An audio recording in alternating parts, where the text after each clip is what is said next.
Captain Maddox to the rescue, along with General Custer. Who started it?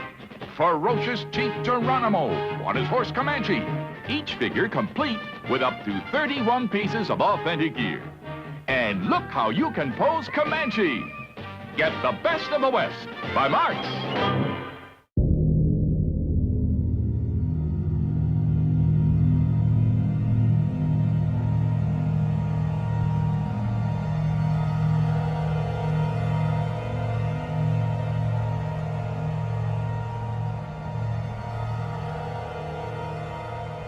It is late May 1869, and the Dog Soldiers, a splinter group of Cheyenne warriors led by Tall Bull, have begun a bloody raiding sweep along the Solomon and Saline rivers in northern Kansas. After murdering a dozen unsuspecting settlers, including one George Weichel, they then captured the man's young wife Maria, who had just arrived from Germany. Soon thereafter, the raiders surrounded a woman by the name of Susanna Alderdice, who was pinning laundry to a line near her homestead.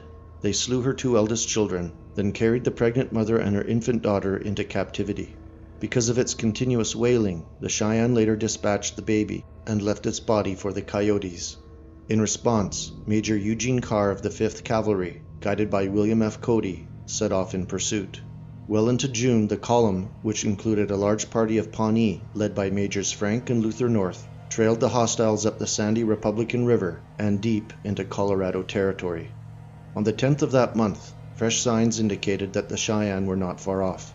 Cutting clear from his supply train the following day, Carr and some 250 men rode quickly with the intention to attack. By late afternoon, the column neared the South Platte River. When they had reached the breaks of the Platte Bluffs, the Pawnee guides reported seeing two hostiles on horseback, then recommended that Carr take his whole command down into the ravine, which was done. They then galloped for an hour through the low sandhills with no sign of Indians, at which point a Pawnee guide caught sight of a herd of animals some 4 miles off in the distance. The Pawnee quickly stripped themselves for the impending fight, taking off their saddles and much of their clothing, and when concealment was no longer possible, Major Carr placed the leading companies in parallel columns of 2, then sounded the charge. A mile from the village, they were still yet undiscovered. The leading companies with the Pawnee on their left cantered their horses at speed, while the rest followed at a fast gallop. Luther North, in his personal notes on the event, described how the horsemen unexpectedly came upon a young Cheyenne boy who was herding horses. He was perhaps 15 years old, and the cavalry closed in on him before he had even seen it. Despite this, he jumped on a horse, gathered up his herd, and drove them into the village ahead of the cavalrymen, who had begun shooting. His mount was good, and he could have easily escaped the charge if he had simply left the herd. But instead, he conscientiously shepherded the animals back towards the village before turning his steed to join a band of warriors that had been scrambled to meet the charge, and with them he died like a man. As the cavalry thundered down, the weight of the charge carried the men into the village where the fighting became fierce. Luther North then observed a good-looking woman come crawling out of a lodge, who, falling at the feet of one Captain Silenus Cushing, threw her arms about his legs. They immediately discerned that she was a white woman, bleeding horribly from a bullet wound through her midside. Despite her incoherent sobbing, the soldiers realized straight away that she couldn't speak any English, and therewith took her to be the captive German woman, Maria Weichel, while some 20 yards away, the body of Susanna Alderdice lay crumpled in the long grass, her small head buckled in from a tomahawk blow. By early evening, the remaining Cheyenne had moved to the head of a narrow canyon close by. But whenever the cavalry detachments attempted entry to it, arrows would rain down upon the men, wounding several. But the soldiers refused to retreat, and after a few hours of heavy volleys by both sides, the arrows no longer came. After the smoke and dust had cleared, 52 Indians lay dead, including Tall Bull, shot from his pony by Frank North.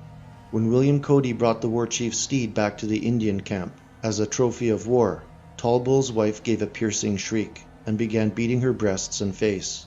After some later inquiry by interpreters, it was found that the captive European women had been murdered and wounded by this woman, in the words of another squaw, from pride and envy. The devastating charge at Summit Springs broke the back of the Cheyenne Dog Soldiers, and never again were they a force on the western frontier. Today, both heritage Americans and European nationalists can draw some parallels from this gripping episode of the Plains Wars. Like the last American Indian nations, we are now beleaguered on all sides by seemingly impossible odds, arrayed against us in the forms of hostile civic institutions, a hateful mainstream media, an embedded liberal dictatorship insinuating itself within the halls of power, and relentless minority factions whose revolutionary worldviews are totally dependent upon white cultural eradication. But there is one vital difference, however. We still own greater numbers, which means more than ever, we must win the ongoing culture war by securing the loyalty of our own kind by any means, while distancing ourselves from enemies.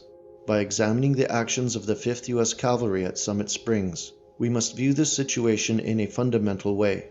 A few American frontiersfolk were butchered by belligerents, fairly commonplace for that time, so any kind of reaction was possible. But the government, and more significantly, the local authorities, saw this as intolerable, with particular alarm given to the abduction of 2 white women.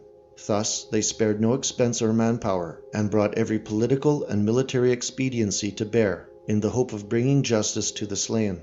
This was how our American forefathers handled things, without considering the consequences of their actions, because existential notions were black and white, and protecting their own blood, while maintaining the honor of the group, was the moral standard. Now just imagine what we, as a united nationalist front, could do if we too had these principles guiding us today. No assembled force could stop us, and in fact, none would even dare.